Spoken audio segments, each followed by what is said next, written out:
ಪಾದ ಸ್ಪರ್ಶ ಆಗಿದೆ ಅಂದ್ರೆ ಇದಕ್ಕಿಂತ ಹೆಚ್ಚಿನ ಕಾಶಿ ಎಲ್ಲಿದ್ರಿ? ಅದಕ್ಕೆ ನೀನು ನಿಂತು ಲಗಿನ ಕಾಶಿಯು ನಿನ್ನ ವಾಸವೇ ಬ್ರಹ್ಮಲೋಕವು.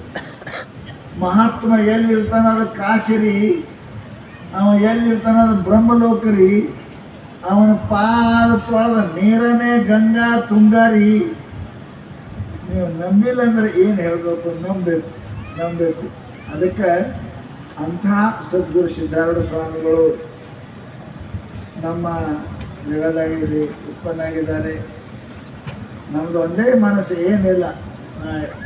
ನಂದು ಹೇಳ್ತೀನಿ ಇಷ್ಟೇ, ಸದ್ಗುರುನಾಥನಿಂದ ನಾವು ಉದ್ಧಾರ ಆಗಿದ್ದೇವೆ. ನಮ್ಮ ಪ್ರಾಣ ಇರು ತನಕನೂ ಅವನು ಪ್ರಚಾರ ಪ್ರಸಾರ ಮಾಡೋದು. ಜೀವ ಯಾಕೆ ಹೋಗೋದ್ಯಾಕೆ? ಸಾಯುವಾಗ ಸಿದ್ಧಾರೂಢ ಅಂತ ಬಾಯಿಗೆ ಬರಬೇಕು. ಇದು ಬಿಟ್ಟು ಮತ್ತೊಂದು ಏನು ಬರಬಾರ್ದು.